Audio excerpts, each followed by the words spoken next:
This episode of Alpaca 29er was brought to you by these two dinosaurs that appear to be shouting. All right, everybody.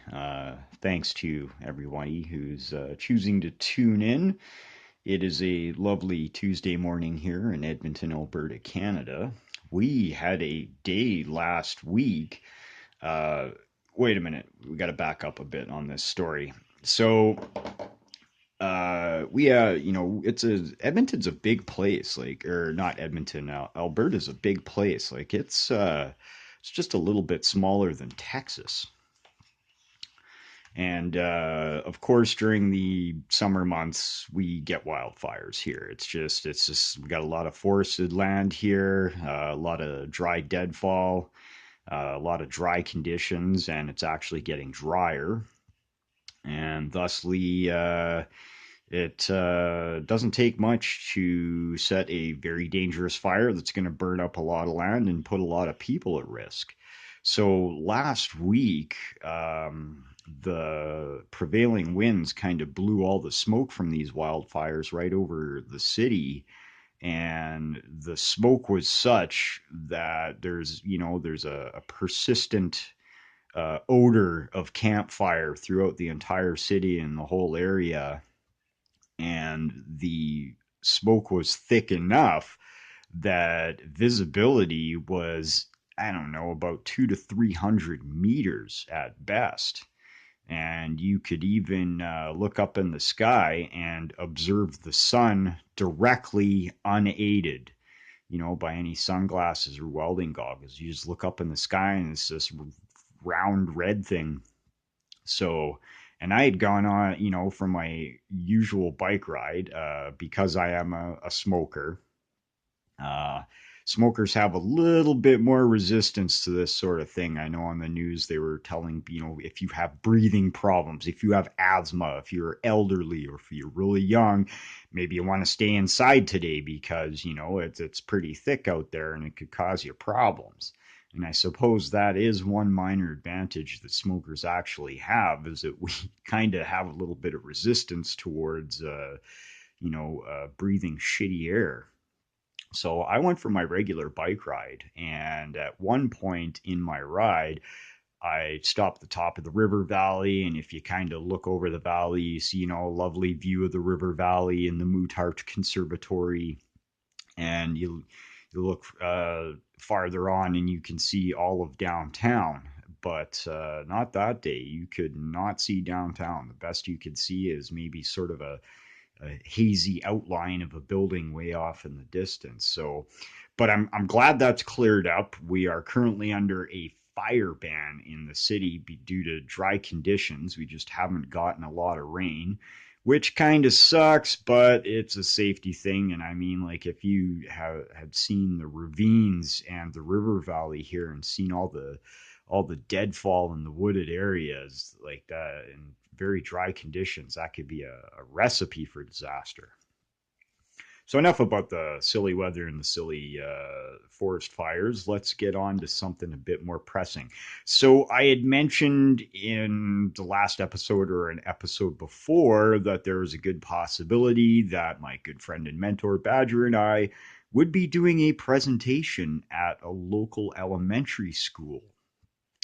Turns out that is a go, and the day we're going to do that is tomorrow. So tomorrow, well, actually tonight, I'm going to pack up a bunch of locks out of the collection, probably some of the funkier stuff.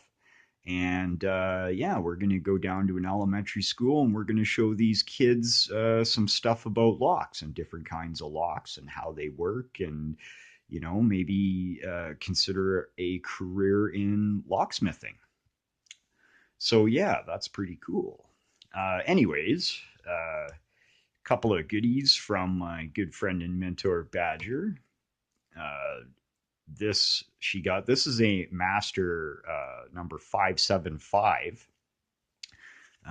This ultimately comes to us from the Northern Alberta Institute of Technology, where they actually ended up clipping a whole bunch of these things. You see the shackle's been cut with bolt cutters there.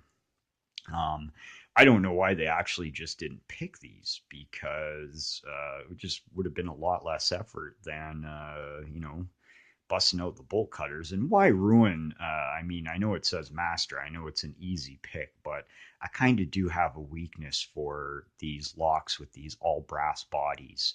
And I mean, this is a really solid chunk of metal. I can definitely feel that weight in my hand. So it's really too bad that it doesn't have the shackle, because this actually might have made it to the padlock collection. So I actually kind of figured, because this is something like an SFIC. I don't know. They didn't really make it easy to remove the core, and sometime today I got a bunch of running around to do. But when I come home from doing that, I think we're gonna drill this pin out and see if we can get the core of this lock out. Um, the rest of it, well, it might as well just be scrap brass. So it is what it is. But yeah, I kind of owe you guys some picking, because once again, I was unable to do a Stock Lock Sunday vid. So we'll just do some picking now. So through the process of trial and error, I have discovered, there we go, that one gave up without a fight again. I have discovered that this particular lock does not like the regular snake rake. It does not like the octo rake. It doesn't like the tickler. It doesn't like the double peak. It doesn't like the city rake. It doesn't like anything, but pops open in like a jiffy if I use my worm rake. Now, because this is slightly different from other worm rakes, most other worm rakes have three. I kind of like to give my tools funky little names. So I'm going to call this one Ogo Pogo, which is an ode to the sea monster that supposedly lives in Lake Ogopogo. Kind of like the Loch Ness monster, except it's a Canadian version, so it likes lots of back bacon and consumes lots of maple syrup instead of fishermen and whatnot. So another lock that recently came into my possession. This also comes from the Badger. And this one was frightening because it was on an exterior door. A door that has to have some security. So it's a big steel door. Pardon me, a big steel door, you know, and they had this shitty little Alumacore on it. Now, these Alumacore, I've run into these a couple of times. These locks are of very poor quality. Um, the bidding on this key is kind of a joke. And Alumacore, I don't know much about them, but I can certainly tell you that they are a cheaper lock. We got a body made out of this cheap pot metal. The only aluminum part of this lock is the little cap that's on the face here, and it's kind of flimsy. I'd probably ruin my thumbnail, but I could probably tear this off just by hand with no tools. And this lock is just so utterly piss poor. The plug is actually out of alignment. I think I'm kind of holding it straight to the camera there.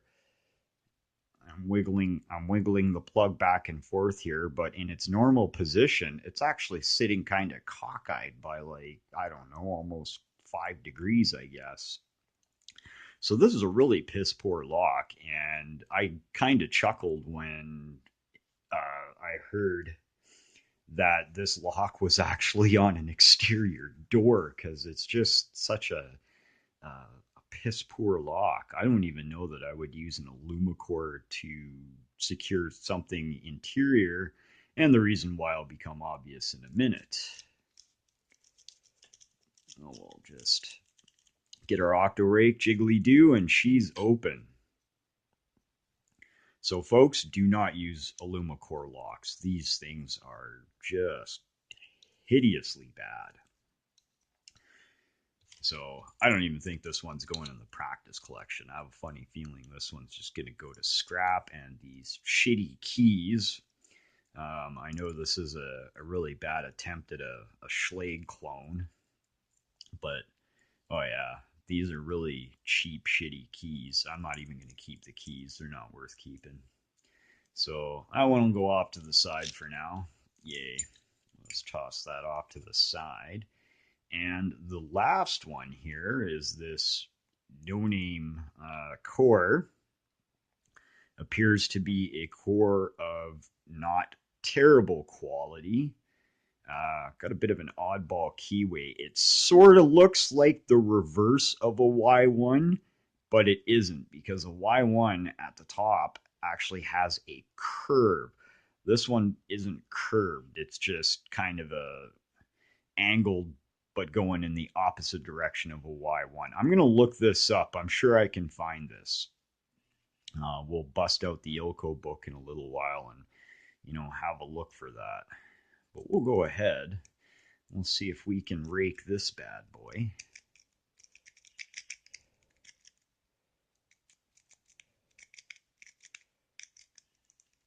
Doesn't really like the octo rake that much. Can feel it kind of wanting to jam up in there. You know what? We're just going to go ahead and put that down because I don't think this lock really likes the octo rake very much at all. I really want to go for my regular rake with this one. All right, we'll just keep jiggling away at that one. Oh, there we go. Yeah, that one gave up without a fight. All right. So that does work with the regular rake. This one feels a little stiff, the pins in here. So I think what this one needs is a tear down and a lube and just a little bit of TLC, and this one will be working fine. But so there's a couple of picks for you, and I think I have one more bonus thing, and it's not related to locks. So I'm actually going to hit pause, and we're going to fly out to the garage for a second. Ah, yes, the garage, where all the magic takes place. This is kind of my little area where I stand and smoke and drink coffee and use curse words. So, the other day I was out in an adventure and I found this lovely old table saw. And this machine obviously needs some TLC. I got to clean the table up a bit. We got to vacuum everything out in there, get the cobwebs out. And I have to secure this motor better because they don't have a very good setup for securing this motor. But it's an old table saw. It's a good table saw. It's got a very good motor, and it probably needs like maybe 2 hours of TLC. And I'm going to put some swivel casters with locks on the thing so I can just roll it around. But I got myself a table saw absolutely free. Anyways, that's all I have for you guys today. So yeah, we're gonna go do this thing tomorrow, and hopefully that'll stimulate some young minds in the direction of locksmithing and locksmart. Locksmart. Lock sport, as I continuously trip over my words. Anyways, yeah, we'll finish off with a shot of my bike here. This is a 1974 Apollo Chariot. Definitely not built for speed. This is a cruiser, but I love cruising around on my vintage wheels. Love that bike. Anyways, thank you for tuning in, everybody. Keep it safe, keep it legal, and I hope you guys have a great week, and we'll catch you on the flip side.